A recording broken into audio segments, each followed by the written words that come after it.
Hello newly moms and dads, welcome to my channel. कई बार होता है कि जो मदर होती है अपने बेबी को प्रॉपर फीडिंग नहीं दे पाती है। उसके कई रीज़न हो सकते हैं। मे बी जो ब्रेस्ट मिल्क है वो इतना सफिशिएंट अमाउंट में नहीं हो पा रहा है जितना कि एक बेबी को रिक्वायर्ड है, या फिर हो सकता है कि कुछ ट्रीटमेंट हो रहा हो, हेल्थ रिलेटेड इश्यू हो, जिसकी वजह से अभी बच्चे को फीडिंग करवाना अवॉइड करना चाहिए। तो अगर ऐसे कोई भी रीज़न है जिसकी वजह से माँ अपने बच्चे को दूध नहीं पिला पाती है जितना बच्चे को चाहिए, तो फिर सेकंड बेस्ट ऑप्शन क्या है एक बेबी के लिए। अगर हम अपने बड़ों से बात करेंगे तो वो आपको सजेस्ट करेंगे कि काऊ मिल्क दीजिए, क्योंकि काऊ मिल्क जो है पतला होता है और ईज़िली अवेलेबल भी होता है। लेकिन जब आप डॉक्टर से कंसल्ट करेंगे तो कोई भी डॉक्टर आपको यही कहेगा कि एक न्यू बॉर्न बेबी को बिल्कुल भी काऊ मिल्क नहीं देना चाहिए। तो अगर हम काऊ मिल्क नहीं दे सकते, ब्रेस्ट मिल्क नहीं दे पा रहे हैं, तो फिर क्या देना चाहिए बच्चे को? तो फ्रेंड्स, इसका आंसर है फॉर्मूला मिल्क। तो चलिए फ्रेंड्स, आज इस वीडियो में आपको मैं बताने वाली हूँ कि क्यों काऊ मिल्क नहीं देना चाहिए एक न्यूबॉर्न बेबी को, उसके क्या क्या ड्रॉबैक्स हैं, साइड इफ़ेक्ट्स हैं, और क्यों फार्मूला मिल्क को प्रीफर करना चाहिए काऊ मिल्क के कंपैरेटिवली, और कब से बच्चे को काऊ मिल्क आप दे सकते हैं और कैसे देना है। ये सारी चीज़ें आज आपको इस वीडियो में पता चलेंगी। तो चलिए वीडियो को शुरू करते हैं। चलिए फ्रेंड्स, काऊ मिल्क और फार्मूला मिल्क में क्या डिफरेंस है वो जान लेते हैं। फ्रेंड्स, जो ह्यूमन मिल्क होता है उसमें जो प्रोटीन होते हैं लाइट होते हैं, उसे वे प्रोटीन कहते हैं। जनरली यही पाया जाता है ह्यूमन मिल्क में।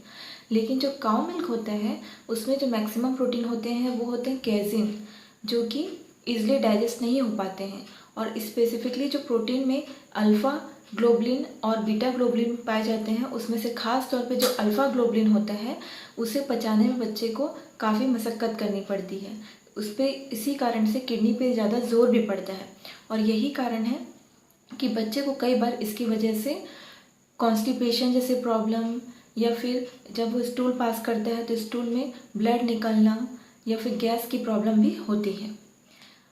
उसी के कंपैरेटिवली अगर हम फार्मूला मिल्क देखें तो उसमें आर्टिफिशियली कई ऐसे प्रोटीन डाले गए हैं जो कुछ हद तक ब्रेस्ट मिल्क से सिमिलर हैं, कंपैटिबल हैं।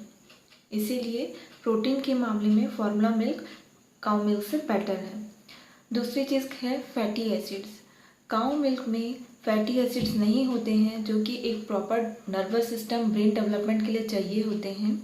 लेकिन वही चीज़ फार्मूला मिल्क में आर्टिफिशियली ऐड ऑन होते हैं। बहुत सारे फैटी एसिड्स जो ब्रेस्ट मिल्क में पाए जाते हैं वो सब आर्टिफिशियली फार्मूला मिल्क में भी ऐड किए जाते हैं।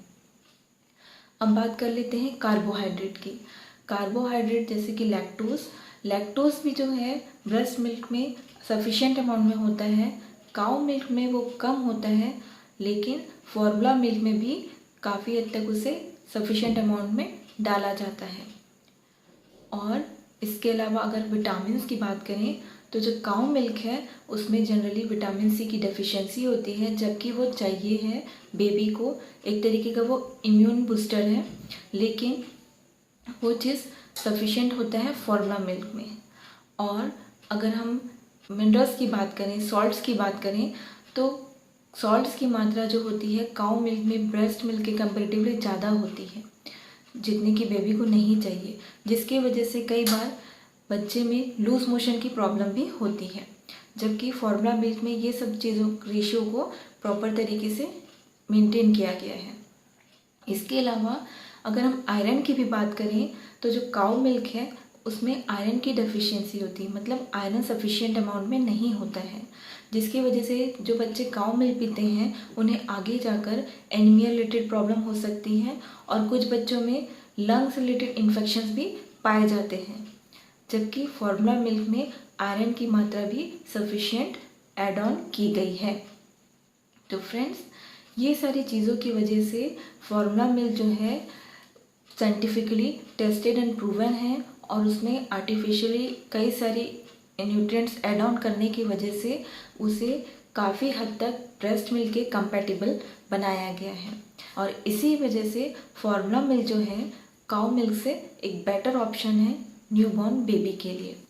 लेकिन कई लोग होते हैं जो फार्मूला मिल्क किसी कारण नहीं दे पाते हैं, मे बी अफोर्ड नहीं कर पा रहे या कोई भी रीज़न हो, तो उनके लिए अगर आप काउ मिल्क दे रहे हैं तो काउ मिल्क बिल्कुल मत दीजिए।